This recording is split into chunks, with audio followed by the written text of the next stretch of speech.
all of us as individuals, our views on customer experience are shaped really by our own personal experiences as customers.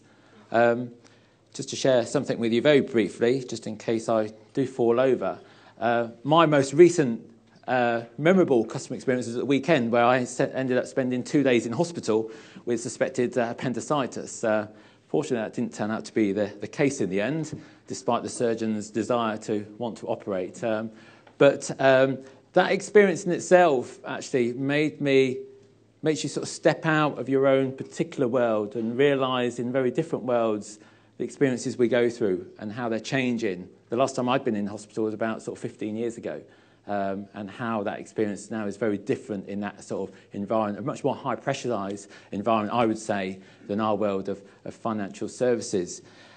But at long last, the world of financial services, and big thanks to Juliet and the team really for putting on this event, is recognising the importance of the experiences that we go through as customers, as Mark has so very clearly sort of articulated. And what I wanted to do over the next sort of few minutes was share the way that Standard Life is starting to shape itself really to bring customer experience much more to the forefront of what we do, because we will be defined as a business by our customer experience, not, as we have been in the past, or we believe we in the past, by our products and the bells and whistles and the range of funds and the technical aspects around those products in the future. We'll be defined by the experience and the engagement that customers have with us. And I want to share with you that journey that we're very much on. And I'm going to concentrate on some of the 10 areas that we've identified that we're looking to, that we're in work in progress, we're progressing on. I'll finish off with some markers of how we're determining how successful we'll be and whether we are making some progress. But I thought it was important really just to, first of all, as a kind of a case study, just to give some context as to why is it that Standard Life ourselves have actually recognised that customer experience needs to be our most important asset as a business if we are going to grow and be successful going forward. Our business is about looking after and growing customers' money for the future, so they have confidence about their future financial well-being, particularly in retirement. It's not about today's money, it's about their future money, which is fairly sort of intangible. It's less about today's immediate living in the moment self-gratification. So therefore, talk of being customer-centric as an organisation, customers at the heart of our business, has been part of our corporate language and vocabulary really for some time. But last year, we actually started to look at ourselves and sort of say, actually, are we actually walking the talk? Is that true? Are customers at the heart of our business? Are customers actually in the heart of our business? And when we started to look at other organisations and activities that consumers go through outside of financial services, it was quite clear to us we didn't have a customer DNA. As much as we thought we did, we didn't. As much as having 3.7 million customers, that was not the case. And it was particularly acute in 2012, where Mark made the point about looking. We weren't looking. We were very much inward. Because in 2012, we had some major programs to deliver. So we had the licence to play in the world of long-term savings. Major programs driven by the legislation, the FSA, the Retail Distribution Review, pensions reform, auto-enrolment, Solvency II, all about putting the capabilities in place, but none of which really, in truth, were focused on about the experience our customers would go through going forward. So whilst we'd have a licence to play in our marketplace, we weren't going to inspire our customers to want to stay with us or other customers to come to us going forward. So we knew that then that something had to sort of change in our approach. So we started to look outside, as Mark sort of said.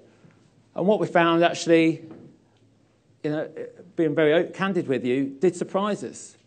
The mood of the nation, the mood of our own customers, of our customers we were aspiring to bring to us, had changed quite markedly. Historians have referred to the period when, as a nation, when we went into World War II and came out of World War II, as how it changed markedly in attitudes that people had around society and their lives and their families. I believe, actually, the the period going from the financial crisis in 2007 to the time we're in now to how people will come out, the mood of customers, the nation has changed as well in such a seismic way. And I think historians will look back in a similar way over this same sort of period. And none more so when it comes to financial services. And from a customer's point of view, the messages they were getting, particularly from the media, was about this anxiety about you won't have enough money. You need to save more. A fairly negative message, or a message really about giving concern. And that was giving customers rightly a concern about the confidence they could have in the organisations that they thought maybe in the past they could trust with their money for the future. At the same time, what we began to realise as we looked outside that customers were starting to become much more empowered. There was a social change starting to take place in that customers that we've been used to have been passive in terms of the way they'd engage with ourselves and other players within the long-term savings market. We're now starting to become much more proactive, much more demanding. There's much more of a voice. At long last, customers are speaking up, sort of saying, no, that's wrong, that's not acceptable. Demands for better engagement, greater transparency, and more simplicity. Taking away some of the things that we love to do as an industry, make things very technical, use the jargon and very complex, again, as Mark referred to. And we had to start to re-earn our right to have a relationship with our existing and sort of future customers going forward. Now, underpinning all of that, of course, is the way our personal lives and our work lives and our consumer lives has changed really by sort of technology.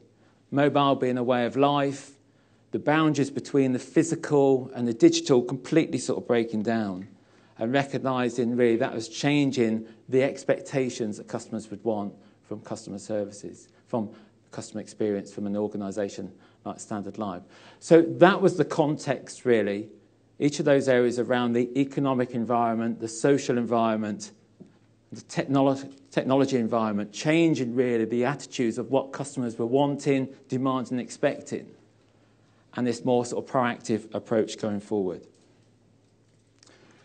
So I wanted to share with you sort of the 10 areas where we've started to take action from. And there's no real rocket science here. There's no silver bullet. And I should also mention that we didn't suddenly just go away on a particular day or over a number of weeks into a darkened room and come up with a 10-point plan. Business and life doesn't work like that, particularly when things are moving so fast around us. I've just put them in this particular list of order, really just so I can explain to you the way that we approached it. This is what happened within Standard Life over several months during 2012. The first one, the action that we took, was actually, as a business, internally start to be really clear when we talked about customer, who are we talking about? Who is the customer? Sounds a rather obvious sort of question with surely an obvious answer, but that was not the case for ourselves. We had different people who we were determined to be the customer, and that caused confusion with our own people and in terms of the way we look to engage. So we took the step of making it very clear when we talk about customer, we're talking about the individual whose money it is that we're safeguarding and looking to grow for their future financial well-being. The customer is not the advisor, the intermediary, the IFA. It's not the employer. It's not the bank that we've got a relationship with. Because in the past, they had been seen as customers of Standard Life. But that just completely confused our approach. And we wanted to get that common approach in terms of understanding when we talk about customer and customer experience, we're talking about the person whose money it was. The second action which linked into this really is our organisation had been built and moulded around products and been built around channels and sales. Hadn't been built starting with the customer. And we knew we needed, if we wanted to deliver something compelling to our customers in terms of an experience, and that's going to be a major competitive differentiator for us going forward, we needed to reshape our business. Not just in terms of structure, but in terms of processes, in terms of the way people work together, the job responsibilities of people. And we went through that process from the middle of last year after getting the okay from the board to bring about a change in the way we actually worked in wanting to engage with customers. So we established for the first time ever in Standard Life's 170-year history a customer proposition team. A customer proposition team who would start looking at customers no matter how those customers came to us, whether through advisors, directly through employers, through banks, and whether those customers were existing customers or new customers we were looking to attract to Standard Life. We brought together teams who had previously sat in operational units, tucked away in the corner, into one sort of team, like the complaints team, who they're carrying out a function where we'd not use the insight and their regular engagement with customers and bring that to the forefront of business so we can learn and look outside. We brought all together all the different parts of marketing into one unit and made sure it was led from a customer's point of view. And any other business-to-business or intermediary marketing was led from that customer's perspective. And we established for the first time ever a team responsible for customer experience, amongst a number of changes. So on to the third action I wanted to highlight about mapping out the customer journey. So this new customer experience team took the end-to-end responsibility for knowing what is the journey like for a customer, a new customer, an existing customer, when they come into Standard Life. What's that experience like? What works well, what doesn't work well? Yes, we've done work around customer experience before in Standard Life, but it's been done in the respective product or operational or sales or marketing silos. It's been done in a very disjointed way, not as one complete sort of team, with someone owning and the team owning that full end-to-end sort of journey.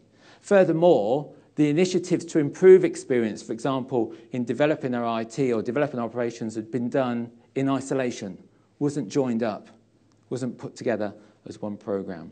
That had to change if we're going to make that step change in terms of what we wanted to deliver going forward. So we moved in understanding what we saw traditionally as customer experience with this much more end-to-end approach, moving away from a transactional and a functional-based approach to understand there are different connection points that customers would go through over time.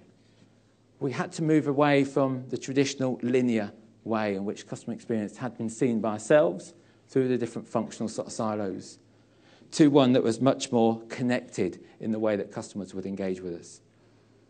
And the visual here is a kind of a map that we put together that recognising that the customer journey of the future in our digital age was much more dynamic than we actually really appreciated and that we allowed sort of customers actually to enjoy and experience, engage with us from.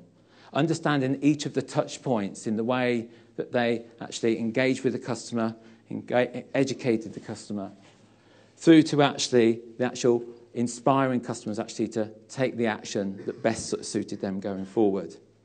The emotional and rational sort of side being blended together, recognising that they're not separate. There's much more, I'm sure we'll cover later on in the conference, around customer journey, but this is the area that is most exciting, and you recognise there are so many opportunities to improve things based on looking outside and the way you carry out your actions today. The fourth action for us really is then around really the language, the way we talk. Our traditional approach of talking to our customers was set from our channel and our product-focused approach, very left-brained, logical, rational, very factual, quite boring in many ways. And we recognise there was a need really to adopt a more of a right-brained approach. It's much more emotional, much more intuitive in the way that we wanted to talk to our customers. So we've started, still a long way to go, but we shift away from just talking about our corporate values to talk about human values. We talk about from rational explanations about how good pensions are to more creative sort of content. We move away gradually from using so many words that sometimes we blame the regulator for to more sort of simple dialogue. And we move away really from just messaging out, pushing out, to actually much more active participation. I mean, where I'd really like us to get to over time, and it's not an overnight job, is that over time customers are actually shaping more and more the experience and the engagement that they have with us over time. The fifth action then is then how you land that engagement. And of course, there's this whole shift away from paid media to owned and earned media that's sort of taken place. That again, we hadn't really quite sort of understood what that meant for our customers and what it meant for us as a business. For us, it meant moving away from just messages to actually starting to have conversations with customers. Really engaging on their sort of terms. A proper sort of dialogue. So it's not all about tell. It's not that we know best. It's not that we've got all the answers and this is something you must do in saving for your future financial well-being. It's that dialogue that makes it relevant to the customer in their financial lives and makes it convenient using the channels by which they engage with us. The whole conversation, the way we use our channels, is one of the big opportunities I sort of see where we can reconnect with many of our 3.7 million customers, many of whom have not heard from us in many respects. And if they have, it has been very left-brained in terms of our communications. Action 6 probably is the one that I get probably most excited about in terms of the opportunity for the growth and the success of what Standard Life can be in the next stage of its history. In the past, I think it'd be very fair to say, being candid with you, that advocacy has been seen as one of those marketing fluffy measures that have been used. It's been there. It's appeared on some board papers or executive papers.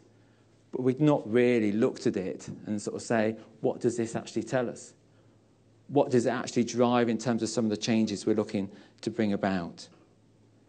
How does it actually allow us to improve the openness and the transparency we have? How does it bring that humanity, as Mark referred to again, into our business? But just as importantly is the opportunity of the commercial value that can come from the power of advocacy. It can play such a pivotal role. And already we're starting to see those examples of how the connected value against the individual value can be so much more powerful than the traditional means of marketing and engaging with customers to want to stay with us and then want to do more with us over sort of time. This is an area where we see the value of the business growing more and more.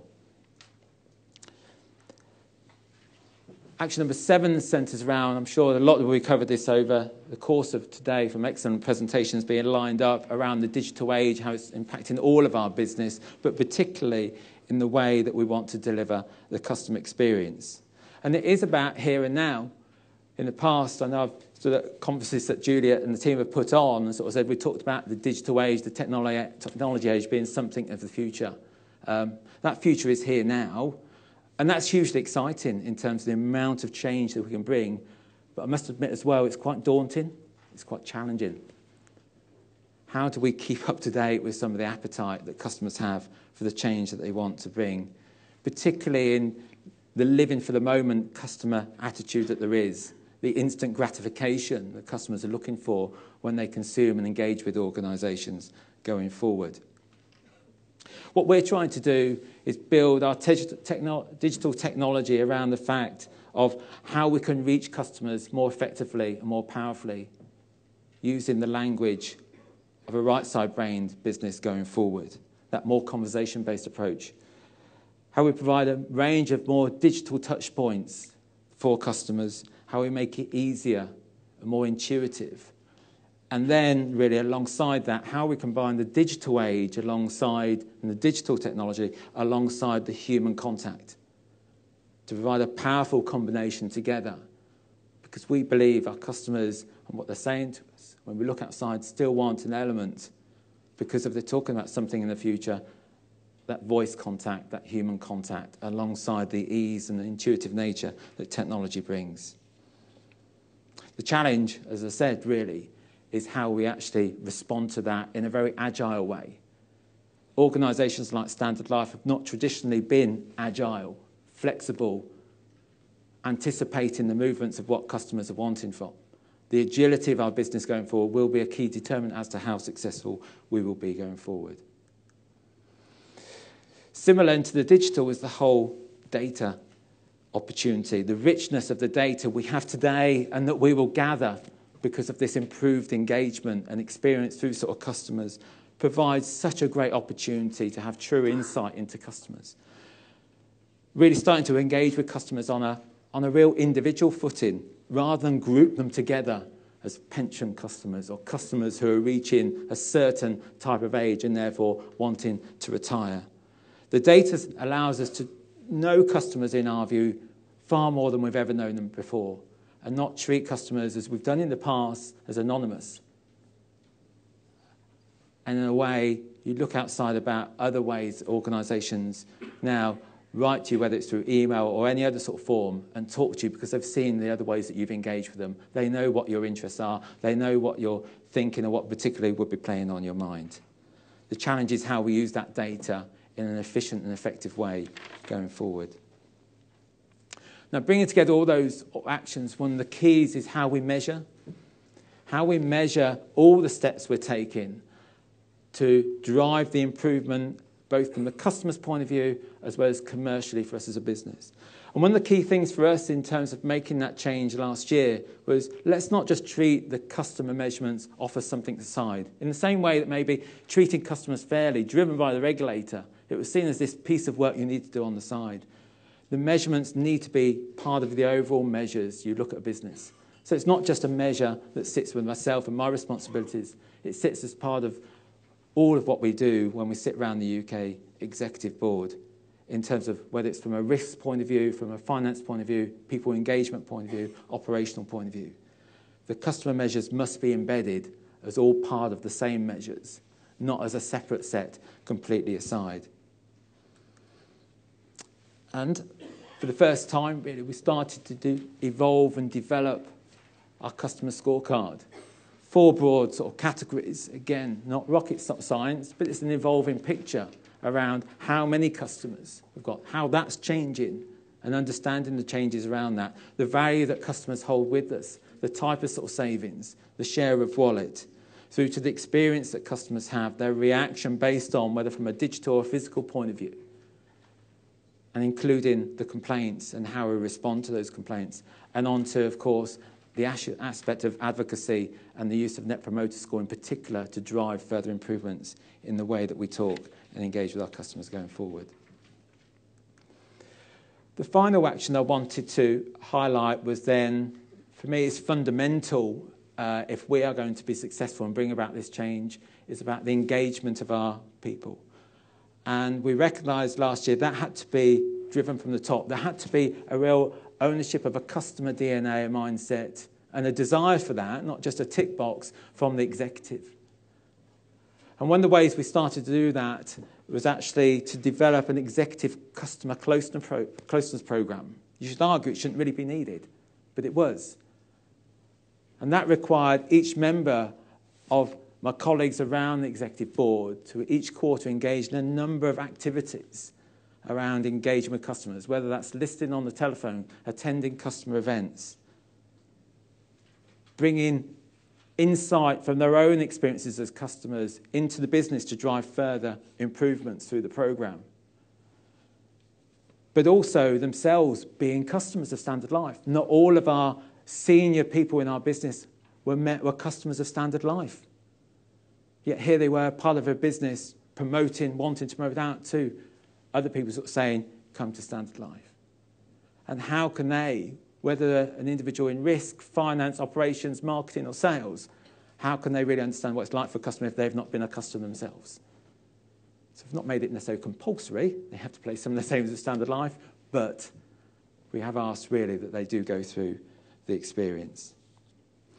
It's not just, though, from an executive point of view, it's about all of our people, 3,600 people in the UK business, getting them thinking around the customer, no matter what particular responsibilities they have, what role they have in the organisation, whether front office or back office, the advocacy. And one way we've tried to do that is bring the voice of the customer in by making it much more tangible, developing customer rooms in our head office. So it starts to bring alive the world of the customer today, but also what's the world of the customer in the future? How will it look? What will be the expectation? and actually start to put into those rooms how other organisations outside financial services are starting to engage. For us, though, the key was really getting that mindset shift away from the purpose of our business has to be based around the customer. And how do we get that link? And how do we get that link? Actually, the customer and the people we employ are one and one the same. They don't have to be different. It's not something different. And what I'd like to do is just share with you a very short video of how we've looked to, as a first stage, start to get that message across about the importance of our customers, but the importance really to our own people.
We're very realistic as to where we are on our journey about putting customer experience at the forefront of our business as being our key asset going forward. It will be our key market and competitive differentiator going forward.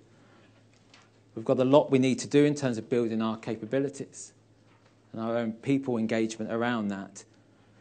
But we've got an aspiration, and we look at our organisations outside of financial services and even Mark's organisation, First Direct, and see the different approach, the more human approach about becoming much more of a social business of where we want to get to. And that gives us the encouragement that this can be achieved if we put the right minds and the right sort of contribution behind it. We're measuring that progress in the early stages of our journey, and those measures of success around, obviously, the loyalty, the advocacy that customers have been reflected in the share of wallet, which will give rise to the financial success that we look to bring to our shareholders over time. But another such an important measure is around the advocacy of our own people, the engagement of our people. Yes, our people understand our strategy, but are they, from a right brain point of view, emotionally engaged as to what the purpose of the business is, what we're trying to achieve? Because if we get there, then we can start to build the confidence with our own people, with our customers, about the confidence they can have with Standard Life, about their future money, for their future financial well-being, and start to have some inspiration about the financial lives and the role we play in that over time, being that much more of a social business than we've been in the past. So thank you for your time.